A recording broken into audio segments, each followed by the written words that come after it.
As Sunnah trust, সুন্নাতে উদ্ভাসিত জীবনের জন্য। তৃতীয় হলো এলেম। এলেম ছাড়া আল্লাহর ওলি হওয়া কঠিন। সবসময় চেষ্টা করবেন কিছু দিন শেখার। যারা পড়তে পারেন কিতাব পড়বেন, কোরআন পড়বেন, কোরআন বোঝার চেষ্টা করবেন, হাদিস পড়বেন, আলেমদের লেখা বই পড়বেন। কারণ আল্লাহ প্রথম হুকুম করেছেন কি কোরআনে? ইকরা মানে শোনো, ঠিক না? তাহলে আমরা কি পড়ে মুসলমান না শুনে মুসলমান? না, পড়তে হবে। আল্লাহর মরণের পরে শেষ প্রশ্ন হলো পড়া। আল্লাহ ফেরেশতারা বলবে তোমার রবকে, তোমার দিন কি, তোমার নবীকে, ঠিক না? যে ফেল করবে সে কি বলবে? হা হা লা আদরি সামিআতুন নাস ইয়াকুলুনা শাইয়ান ফাকুলতুহু। হায় হায়, আমি তো জানি না। মানুষেরা কিছু বলতো, শুনতাম, আমিও বলতাম, এখন মনে আসছে না। এটা শোনা উল্লাহ না পড়া উল্লাহ? এই উত্তর দিতে পারবে না। আর যে সহি উত্তর দেবে তাকে ফেরেশতারা 4 নম্বর প্রশ্ন করবে, বিমা দারাই মা আদরাক, তুমি এই 3টে উত্তর জানলে কি করে? সে কি বলবে? কারাতু কিতাবাল্লাহ ওয়া সাদ্দাকতু আয়াতিহি ওয়া ফি বা'দিল হাদিস সাদ্দাকতু রাসূলুল্লাহ। আমি আল্লাহর কিতাব পড়েছিলাম, আল্লাহর কিতাবের আয়াতে আয়াতে যে কথা আছে আমি বুঝে ওটাকে সত্য বলে মেনে নিয়েছিলাম। পড়া উল্লাহ না শোনা উল্লাহ? তো দেখেন ভাইরা, শোনা উল্লাহর পাশের ব্যাপারে কিন্তু সন্দেহ আছে। এই জন্য চেষ্টা করবেন পড়া উল্লাহ হতে। যদি লেখাপড়া না জানেন, অনেকে আসেন জানেন না, ইমাম সাহেবকে বলবেন ভাই কোরআনের তর্জমা করে করে শোনাও, হাদিসের তর্জমা শোনান, অথবা ক্যাসেটেও পাওয়া যায় অনেক ভালো তর্জমা, সেগুলো শুনবেন। আর আলেমদের বই পড়বেন, এলেম বাড়ানোর চেষ্টা করবেন। এটা বড় ইবাদত, আল্লাহর প্রিয় ইবাদত। সর্বশেষ যেটা বলবো ভাইরা, সেটা আল্লাহর সাথে বড় বিজনেস, আল্লাহর ওলি হওয়ার জন্য বড় পথ।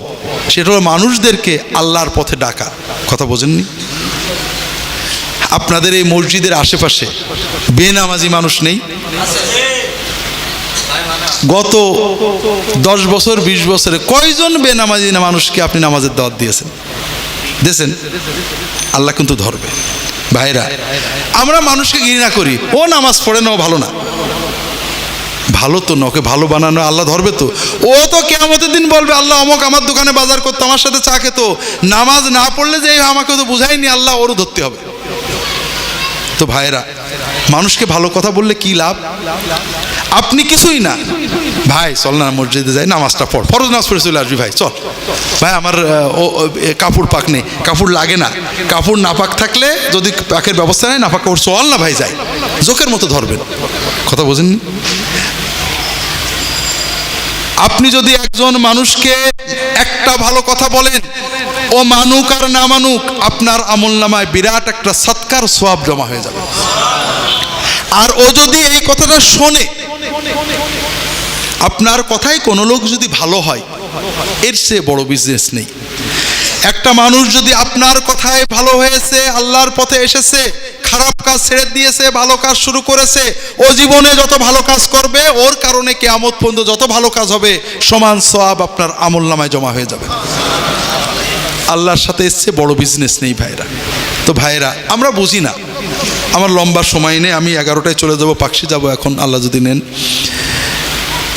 একজন ইন্স্যুরেন্স কোম্পানি যখন আপনার কাছে আসে, নানান কথা বলে, আপনি যখন রাগ করেন, আরে তো ওগুলো টাউট বাটপারি চিটারি, ও কি রাগ করে? কেন? ওর রক্ত মাংসের রাগ নেই কেন?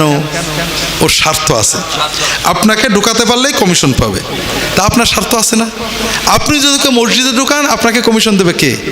তো এইদিকে একটু খেয়াল করেন না, ভাই চল মসজিদে, আরে বাদ দে।